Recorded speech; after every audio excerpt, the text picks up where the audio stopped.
तीन का तड़का बुलेटिन का वक्त हुआ है। नमस्कार, मैं रविंद्र सिंह आपके साथ। शुरुआत बाबा बागेश्वर के बड़े बयान से जुड़ी खबर से करते हैं। महाकुंभ को लेकर बाबा बागेश्वर ने बयान दिया है। कहा है कि गैर हिंदुओं को प्रवेश नहीं दिया जाना चाहिए। कहा है कि जो सनातन परंपरा नहीं जानते उन्हें नहीं आने दें। बाबा बागेश्वर का यह बड़ा बयान महाकुंभ को लेकर आया है सामने, जिसमें उन्होंने कहा है कि गैर हिंदुओं को प्रवेश नहीं दिया जाना चाहिए। जो सनातन परंपरा नहीं जानते उन्हें ना आने दें, उन्हें नहीं आने दें। तो बाबा बागेश्वर की यह बड़ी बात, यह बड़ा बयान महाकुंभ के संबंध में आया है। उन्होंने दो टूक कहा है। उन्होंने कहा है कि गैर हिंदुओं को प्रवेश नहीं दिया जाना चाहिए। क्या कुछ कहा, सुनाते हैं। जिन्हें सनातन संस्कृति का ज्ञान हो, हिंदू धर्म के बारे में पता हो, देवी देवताओं के बारे में पता हो, पूजन पद्धति के बारे में पता हो, पूजन की सामग्री की कितना सम्मान करना चाहिए इस बारे में पता हो, उसी को ये कार्य दिया जाए तो ही उत्तम है। अब जिन्हें इस बारे में पता ही नहीं है, वो अगर विक्रय करेंगे तो निश्चित रूप से नाश ही करेंगे, उल्टा ही करेंगे। और कई थूक कांड मिले, फलों के ऊपर ना जाने गंदगी चिपकाते हुए मिले, एक जगह पेशाब कांड मिला। इससे ये सिद्ध होता है कि हो सकता कुछ षड्यंत्रकारी, हम ये नहीं कहते कि वो लोग हो सकते, कोई भी हो सकता। इसलिए गैर हिंदुओं को प्रवेश वर्जित महाकुंभ में कर देना चाहिए। योगी आदित्यनाथ के बटोगे तो कटोगे के नारे को बागेश्वर धाम के पंडित धीरेन्द्र कृष्ण शास्त्री ने भी समर्थन दिया है। बाबा ने कहा है कि अगर आपस में बटोगे तो फुटकर फुटकर कटोगे। इतना ही नहीं, उन्होंने भगवाए हिंद की मांग भी कर दी है। कहा है कि वो गजवाए हिंद मांगते हैं, हमने भगवाए हिंद मांग लिया तो आग क्यों लगने लगी।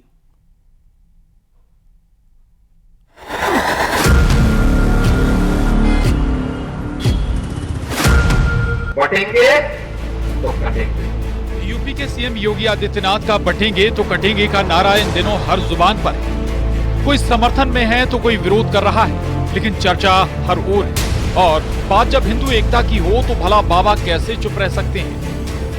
खुलकर हिंदू राष्ट्र की बात करने वाले बागेश्वर धाम के पंडित धीरेन्द्र कृष्ण शास्त्री ने योगी आदित्यनाथ के नारे का पूरा समर्थन किया।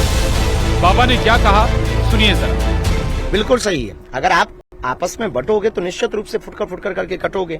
एक हमारे पास जिम वाला आदमी आया, हमने एक लकड़ी दी, उसने तोड़ दी। हमने 2 लकड़ियां दी, उसको थोड़ी मेहनत पड़ी, उसने तोड़ दी। हमने 10 लकड़ियों का गट्ठा दिया, उसकी नानी मर गई, नहीं तोड़ पाया।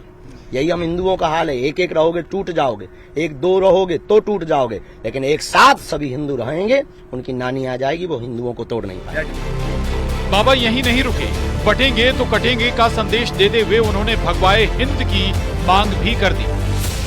वो गजवाए हिंद मांगते, हमने भगवाए हिंद मांग लिया तो तुम्हें आग लगने लगी। पंडित धीरेन्द्र कृष्ण शास्त्री रायपुर पहुंचे थे, जहां उन्होंने योगी आदित्यनाथ की तरह बटेंगे तो कटेंगे का नारा दिया। इस दौरान उन्होंने सनातन धर्म और संतों के सम्मान पर भी कई बातें कही। बाबा ने कहा, जो लोग सनातन धर्म को नहीं जानते, जो सनातन धर्म की परंपरा को नहीं जानते, उन्हें कैसे पता कि सम्मान क्या होता है, साधु संतों का सम्मान कैसे होता है।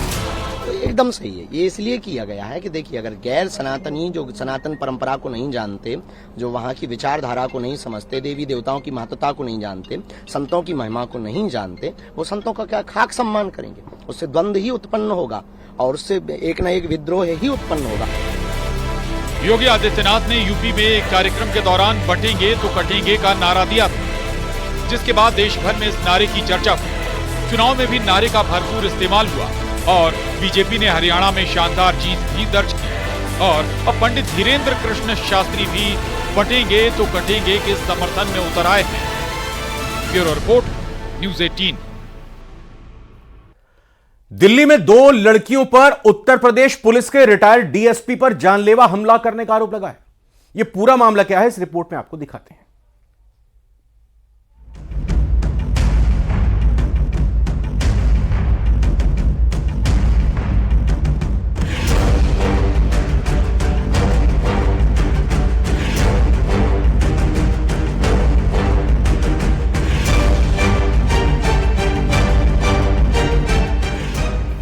दिल्ली के वसुंधरा एन्क्लेव से एक बेहद हैरान कर देने वाली खबर है, जहां एक सोसाइटी में रहने वाली 2 लड़कियों पर आरोप है कि उन्होंने उत्तर प्रदेश पुलिस के पूर्व डीएसपी और उनके परिवार पर जानलेवा हमला किया। इस मामले से जुड़ा एक वीडियो भी सामने आया है, जिसमें एक कार बहुत ही तेजी से लोगों के बीच से निकलने की कोशिश करती है और सोसाइटी से भागने की कोशिश में एक स्कूटर से टकरा जाती है। पुलिस और सोसाइटी के सुरक्षा कर्मियों के बीच से वो कार निकलती है और फिर बाहर चली जाती है। आरोप है कि कार में वही 2 लड़कियां सवार थी। दोनों बहनें हैं और इसी सोसाइटी में रहती हैं। यूपी पुलिस के पूर्व डीएसपी अशोक शर्मा का आरोप है कि दोनों लड़कियों ने उनकी बेटी पर चाकू से हमला किया और जब उसी मामले में सोसाइटी वालों के साथ बातचीत चल रही थी तो छवि और भव्या जैन नाम की दोनों बहनें अपनी कार में फरार होने की कोशिश करने लगी और उन्होंने लोगों को कुचलने की कोशिश भी की। हालांकि पुलिस ने उनका पीछा किया और नोएडा सेक्टर 20 में उन्हें पकड़ लिया। इस मामले में दोनों लड़कियों पर 4 एफआईआर दर्ज हुई हैं। उन पर एक मामला पहले से दर्ज है और दोनों बहनें छवि और भव्या के माता पिता पहाड़गंज में रहते हैं, जबकि वे दोनों वसुंधरा एनक्लेव के अनिकेत अपार्टमेंट में रहती थीं। ये घटना 2 नवंबर की है, जिसकी शुरुआत गाड़ी के हॉर्न बजाने को लेकर हुई थी। हाल ही में दिल्ली में एक और हैरान कर देने वाली वारदात हुई थी। देखिए, सफेद कार के बोनट पर 2 ट्रैफिक पुलिसकर्मी लटके हुए हैं।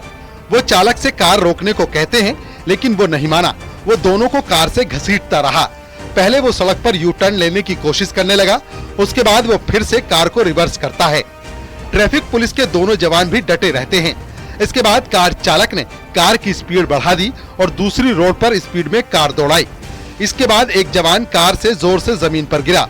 दूसरे जवान ने उसे रोकने की कोशिश नहीं छोड़ी। उसने फिर गाड़ी घुमाई और वो वहां से फरार हो गया। राजधानी दिल्ली के बेरसराय थाना इलाके की यह खौफनाक घटना है। घटना शनिवार शाम की है। घटना पर डरावना मंजर देखकर राहगीर भी सहम उठे। इस घटना में दोनों जवानों को चोटें भी आईं। बाद में दोनों को सफदरजंग अस्पताल ले जाया गया। सोशल मीडिया पर भी ये वीडियो वायरल हो रहा है। ये दोनों ही वारदातों के सीसीटीवी फुटेज दिल्ली एनसीआर में चर्चा का मुद्दा बने हुए हैं। Bureau report, news 18।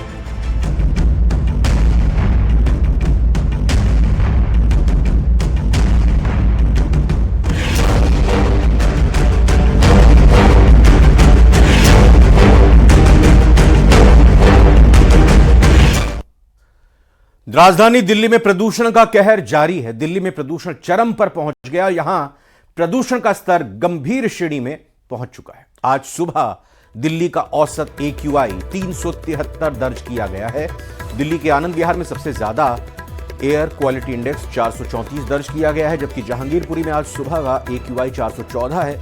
आज दिल्ली का प्रदूषण स्तर और बढ़ गया है। चारों तरफ धुंध छाई हुई है। दिल्ली वालों की दिक्कत बढ़ गई है। सांस लेने में भी परेशानी हो रही है। इसके साथ ही आंखों में जलन की समस्या हो रही है। दिवाली के बाद पराली जलाने की घटनाएं, गाड़ियों के धुएं ने इस समस्या को और गंभीर बना दिया है। दिल्ली में वायु प्रदूषण की रोकथाम के लिए ग्रेप 2 भी लागू है। दिन प्रतिदिन दिल्ली की हवाएं भी दम घोंटू होती जा रही हैं।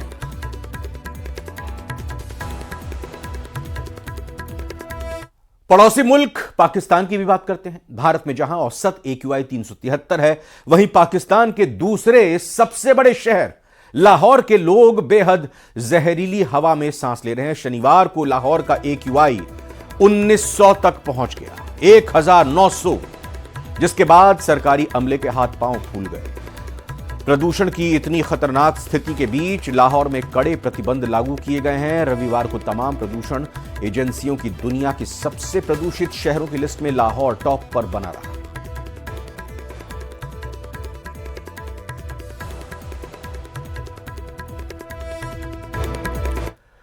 अमेरिका के आम चुनाव की उल्टी गिनती शुरू हो गई है। राष्ट्रपति पद की इस जंग में एक तरफ डेमोक्रेटिक पार्टी के उम्मीदवार उपराष्ट्रपति कमला हैरिस हैं, तो दूसरी ओर रिपब्लिकन पार्टी के उम्मीदवार और पूर्व राष्ट्रपति डोनाल्ड ट्रंप हैं।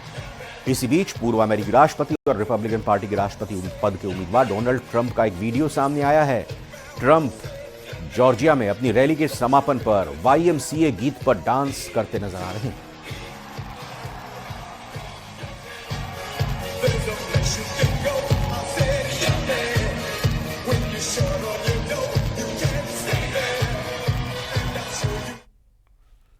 पाकिस्तान से आई सीमा हैदर ने भाई दूज मनाया। ग्रेटर नोएडा के घर में उनके भाई वकील AP सिंह पहुंचे। इस दौरान सीमा ने खुद को कट्टर सनातनी बताया है।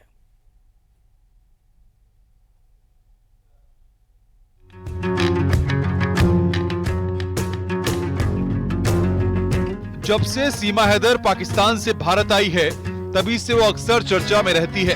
वो खुद को पूरी तरह सनातन के रंग में ढला हुआ दिखाती है। अक्सर त्योहारों पर वो अपने वीडियो सोशल मीडिया पर शेयर करती है। भाई दूज के मौके पर भी उसका नया वीडियो सामने आया है। सीमा अपने वकील एपी सिंह को भाई मानती हैं।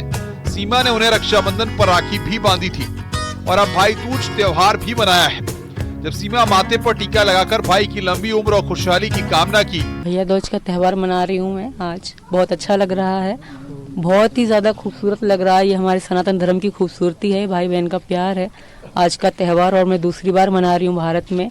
मैं बहुत लकी हूँ, बहुत भाग्यशाली हूँ कि भारत जैसा देश मिला मुझे और सनातन धर्म जैसा मुझे सनातन धर्म मिला है। मैं बहुत भाग्यशाली हूँ। शायद मैंने पिछले जन्म में कोई जरूर अच्छा सा काम किया होगा, जिस जन्म में मुझे डॉक्टर एपी सिंह जैसे भाई और सनातन धर्म और भारत देश मिला। सीमा का कहना है कि वो इतने साल पाकिस्तान रही लेकिन वहाँ भाई बहन का कोई त्योहार नहीं मनाया। सीमा हैदर खुद को सनातनी परंपरा से जोड़ने की कोशिश करती हैं। सीमा कहती आई हैं कि सनातन धर्म में आने के बाद वो हर त्योहार उत्साह के साथ मनाती हैं। इतना ही नहीं, वो खुद को कट्टर सनातनी भी बताती हैं। जब मैं पहले आई थी और उस टाइम में और आज में 100% का अंतर है। तब मुझे शायद इतना कुछ नहीं पता था, आज मुझे सनातन धर्म के बारे में हर चीज़ पता है। पूजा के बारे में अब ज़्यादातर किससे पूछना नहीं पड़ता, और क्योंकि मैं अब करती आ रही हूँ, मुझे दूसरा साल है, हर पूजा मेरी दूसरी बार है, तो बहुत अच्छा लगता है। पहले मैं कुछ और थी, आज मैं कुछ और हूँ। आज मैं एक कट्टर हिंदू सनातनी हूँ, तो आज मुझे प्राउड होता है। इसके पहले सीमा हैदर तुलसी पूजा, एकादशी व्रत, नागपंचमी और रक्षाबंधन का त्योहार भी मना चुकी हैं। सीमा हैदर पिछले साल चोरी छुपे अपने प्रेमी सचिन के साथ भारत पे आई थी। तब से वो ग्रेटर नोएडा के रबूपुरा में रह रही हैं। वो पाकिस्तान से अपने 4 बच्चों के साथ आई है, वो भी उसी के साथ रहते हैं। हालांकि अभी भी सीमा को भारतीय नागरिकता नहीं मिली है। सीमा को उम्मीद है कि उसे जल्द ही नागरिकता मिल जाएगी। Bureau report, news 18। और अब जो खबर हम आपको दिखाने जा रहे हैं उसे देखकर आप चौंक जाएंगे। खबर बिहार से है, जहां युवक ट्रेन की रफ्तार से दौड़ता है। इस रिपोर्ट में आपको दिखाते हैं। ये है बगहा के बिहारी टार्जन, जिनकी दौड़ देखकर आप भी चौंक जाएंगे। जब ये दौड़ना शुरू करते हैं तो शायद ट्रेन की रफ्तार भी इनके सामने धीमी पड़ जाए। जी हां, पश्चिम चंपारण के छोटे से गांव से ताल्लुक रखने वाले राजा यादव सोशल मीडिया पर काफी वायरल हो रहे हैं। राजा की अद्भुत दौड़ने की क्षमता ने लाखों लोगों का दिल जीत लिया है। उसके बाद मैं अपने फिटनेस पे ध्यान देने लगा। जैसे पहलवानी, मेरे पिताजी पहलवानी करते थे, मेरे बाबाजी पहलवान, तो मैं सोचा कि ना जो हमारे धरोहर उसी पे काम किया, जिसमें मेरा मन लगता था, जिसमें रुचि था, मैं वही काम करना स्टार्ट कर दिया और मैं पहलवानी से जुट गया। खास बात यह कि बिना किसी ट्रेनिंग के उन्होंने ये कमाल कर दिखाया है। उनके वीडियो में देखा जा सकता है कि कैसे वो गाड़ियों से भी तेज दौड़ लगा रहे हैं। यही कारण है कि लोग उन्हें देश के सबसे बड़े धावकों में से एक के रूप में देखने लगे हैं। राजा यादव ने देसी जुगाड़ से अपनी सेहत को इस मंजिल तक पहुंचाया है। इसके लिए वो दिन रात खून पसीना बहाते हैं, तभी वो आज फिटनेस आइकॉन बन चुके हैं।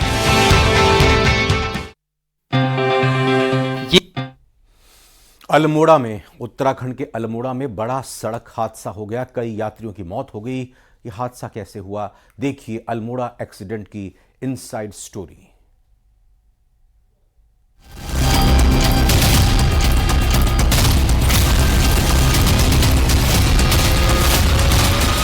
अल्मोड़ा में भयंकर हादसा हुआ है। यहाँ मारचूला के पास गहरी खाई में बस गिर गई। हादसे में कई लोगों की मौत हो गई, जबकि 19 लोग घायल हो गए हैं, जिनको इलाज के लिए अस्पताल में भर्ती कराया गया है। 3 घायलों को एयर एम्बुलेंस से ऋषिकेश एम्स भेजा गया है। बताया जा रहा है कि 42 सीटर बस में 55 लोग सवार थे। हादसे के बाद से बस का ड्राइवर और कंडक्टर मौके से फरार हैं। अल्मोड़ा जिले के सल्ट तहसील में आज सुबह एक दर्दनाक हादसा हो गया, जिसमें 36 लोगों की जान चली गई है। ये बस बताया जा रहा है कि गढ़वाल यूजर्स की ये बस जो है बारात किनात से रामनगर की ओर जा रही थी। आप मेरे इस तरफ देख सकते हैं, बगल में यहाँ पर जो है तो पंचायतनामा भरने की कार्रवाई की जा रही है। लोग आ रहे हैं जो अपने अपने परिजनों को पहचान रहे हैं। शिनाख्त की कार्रवाई भी, इसे हम कह सकते हैं, शिनाख्त भी हो रही है, साथ में पंचायतनामे की कार्रवाई भी की जा रही है। और इसके बाद जो है इनका पोस्टमार्टम कराया जाएगा। और यहाँ पर से अभी आपको बताऊं कि ये बस जो आ रही थी इसमें, क्योंकि त्योहार के बाद का ये सीजन है, त्योहार के बाद जो त्योहार मनाने के लिए लोग अपने गांव में आए हुए थे, वो यहाँ से लौट करके वापस अपने काम पर जा रहे थे। तो निश्चित है कि बस में ज्यादा लोग थे, 42 सीटर बस थी। जो हमें आंकड़ा मिल रहा है अभी तक, जो मोटा मोटा अभी कंफर्म आंकड़ा हमारे पास नहीं है, जो मोटा मोटा आंकड़ा मिल रहा है उसके हिसाब से ये बस ओवरलोडेड थी, और ओवरलोडेड बस होने के चलते इस हादसे में ज्यादा जाने गई है। अल्मोड़ा में हुए सड़क हादसे पर सीएम धामी ने दुख जताया है और हादसे में मृतक के परिजनों को 4-4 लाख रुपए और घायलों को 1-1 लाख की आर्थिक मदद का ऐलान किया है। इसके साथ ही पौड़ी और अल्मोड़ा के एआरटीओ को सस्पेंड कर दिया गया है। कमिश्नर कुमाऊं को घटना की मजिस्ट्रेटी जांच करने के आदेश दिए गए हैं।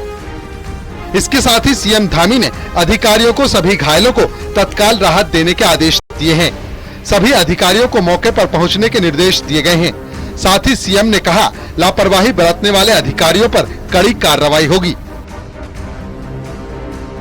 सभी अफसरों को मौके पर जाने के निर्देश दिए हैं और इस पूरी घटना के लिए कुमाऊं कमिश्नर को मजिस्ट्रियल जांच के आदेश दिए हैं और संबंधित विभाग के लोगों को निलंबित करने के भी आदेश दिए हैं। जो भी इस घटना से संबंधित हैं, कहीं भी कोई लापरवाही होगी तो उसके खिलाफ सख्त कार्रवाई की जाएगी। अभी तो हमारी प्राथमिकता है कि घायलों को तत्काल जो है इलाज मिले, जिससे कि उनका स्वास्थ्य जो है जल्दी ठीक हो, और इसके लिए सभी अस्पतालों को भी निर्देशित कर दिया गया है। सभी अधिकारी मौके पर जा रहे हैं। हमारी चीफ सेक्रेटरी लगातार इसकी मॉनिटरिंग कर रही है और घायलों के साथ सरकार खड़ी है।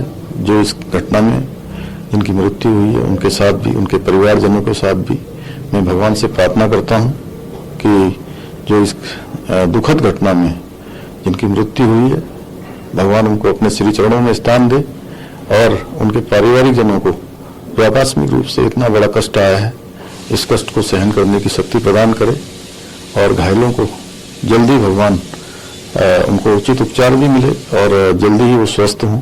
अभी तक जो पुष्टि हुई है इसमें 36 टोटल कैजुअलिटीज की पुष्टि हुई है। माननीय मुख्यमंत्री जी की ओर से इसमें जिनकी डेथ हुई है उनको 4 लाख उनके परिवार को देने की घोषणा हुई है, और जो घायल हैं उनको 1 लाख रुपए की माननीय मुख्यमंत्री जी की ओर से राहत देने की घोषणा हुई। 4 लोग ऐसे थे जिनकी ज्यादा स्कल में इंजरीज थी, उसमें से 3 को अभी माननीय मुख्यमंत्री जी के निर्देश पे हेली एम्बुलेंस से एम्स को रवाना कर दिया गया है, और एम्स से भी एक डॉक्टर्स की टीम रामनगर में भी आएगी।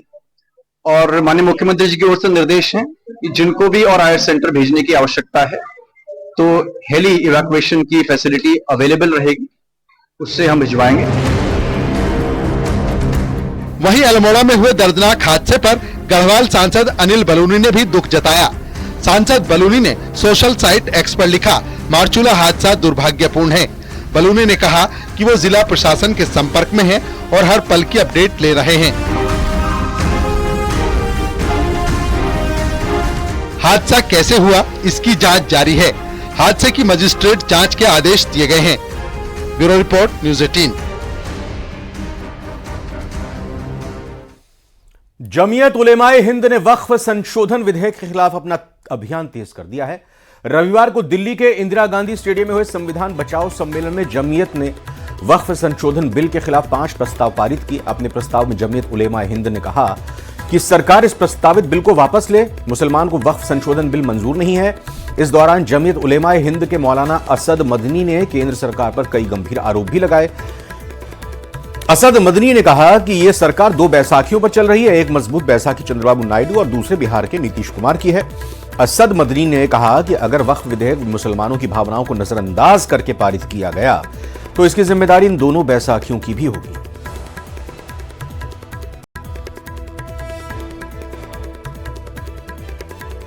किसी वक्फ जमीन या मस्जिद या किसी भी चीज के कागजात वक्फ के नहीं आए उसको वक्फ नहीं माना जाएगा। कौन 500 साल पुराने कागजात ला करके पेश कर देगा? कानून ये था कि जो मस्जिद बनी है, जो वक्फ पर बनती है, वो वक्फ है। आपको क्या दर्द है कि आप उस वक्फ को खत्म करते हैं, इसका मतलब है मुसलमानों की जमीन को हड़प करना चाहते हो, हराम खाना चाहते हो, इसलिए उन औकाफ को हड़प करना चाहते हो। हम इसको कबूल नहीं करते। आप 2 इलेक्शन पहले देखिए किस कुव्वत के साथ बीजेपी आई थी। आपने जिस पॉलिसी को इख्तियार किया, सेकुलरिज्म को आग लगानी चाहिए, उसका नतीजा इस इलेक्शन में क्या हुआ? बीजेपी हार गई। मैं कहता हूं कि अगर चंद्रबाबू नायडू की बैसाखी न होती और उधर नीतीश कुमार की बैसाखी न होती तो बीजेपी गवर्नमेंट नहीं बना सकती थी। और इस बीच केंद्रीय मंत्री गिरिराज सिंह ने जमीयत उलेमाए हिंद पर बड़ा हमला करते हुए वक्फ बोर्ड को अघोषित लैंड माफिया बताया है। गिरिराज सिंह ने आरोप लगाया कि कांग्रेस वक्फ बोर्ड के जरिए देश में गृह युद्ध कराने की साजिश कर रही है, लेकिन आने वाले समय में सब ठीक हो जाएगा। बोर्ड और घोषित जमीन कब्जा करने का माफिया है, लैंड माफिया। बिहार के पटना के बगल में, फतुहा के बगल में एक गांव बरसों से हिंदू रह रहे हैं। ऐसे कई गांव हैं जिस पर वो दावा ठोक रहे हैं। हंसी तो तब आती है जब संसद को भी कह देते हैं कि ये वक्फ बोर्ड की जमीन है। मुझे पता नहीं कब कह दे कि संसद से लेके पूरा देश वक्फ बोर्ड के जमीन पर ही है। मुझे तो ताज्जुब होता है, वक्फ बोर्ड के बहाने कांग्रेस एक साजिश कर रहे हैं। और वहीं दिल्ली में 16 नवंबर को सनातन बोर्ड के गठन की मांग के लिए सनातन संत संसद का आयोजन किया जा रहा है और इसके लिए मथुरा के वृंदावन में साधु संत और धर्माचार्यों की एक बैठक हुई। सनातन के लिए बिगुल बजाया नहीं है, केवल चेतना जागृत की है। क्योंकि आज हमारा सनातनी सोया हुआ है, उसे केवल चेतना की आवश्यकता है। सोए हुए व्यक्ति को जगाया जा सकता है, लेकिन मृत व्यक्ति को नहीं जगाया जा सकता। इसलिए जो सनातन धर्म वाले सो रहे हैं, उन्हें जगाने के लिए 16 नवंबर की एक बैठक रखी गई है, एक आयोजन रखा गया है, जिसमें सभी संत पहुंचेंगे और अपनी भावों को, अपनी बातों को सनातन धर्म बोर्ड के लिए प्रस्तुत करेंगे। एक वो करते थे, नारा लगाते थे, जिसकी जितनी भागीदारी, जिसकी जितनी संख्या उसकी उतनी, जिस हमारी जितनी संख्या है सनातनियों की, हिंदुओं की, उतने बड़े लेवल पे भारत में सनातन बोर्ड को जमीन मिलनी चाहिए और कृष्ण भूमि के मंदिर का निर्माण होना चाहिए, जामा मस्जिद की सीढ़ी से ठाकुर जी आने चाहिए। इन्हीं विषयों पे सनातन धर्म के लिए हिंदुओं के सनातन धर्म संसद लगेगी दिल्ली में। विश्व विख्यात पुष्कर पशु मेले की औपचारिक शुरुआत कर दी गई है, जो 17 नवंबर तक आयोजित किया जाएगा, जबकि पुष्कर धार्मिक मेला 9 नवंबर से शुरू होगा, जिसमें कई कार्यक्रम भी आयोजित किए जाएंगे। वहीं पशु मेले के लिए पशुपालन विभाग की ओर से पशुओं की गणना के लिए चौकियां बनाई गई हैं और अब तक मेले में 1000 से ज्यादा पशु पहुंच चुके हैं, जिसे लेकर जिला प्रशासन ने भी पूरी तैयारी कर ली है। साथ ही मेले में 2000 से ज्यादा जवान और पुलिस अधिकारी तैनात किए जाएंगे। इसके अलावा यातायात व्यवस्था को बेहतर रखने के लिए चेक पोस्ट बनाए जाएंगे। साथ ही मेले के पुराने स्वरूप को फिर से लौटाने के लिए कई तरह के कार्यक्रम भी आयोजित किए जा रहे हैं।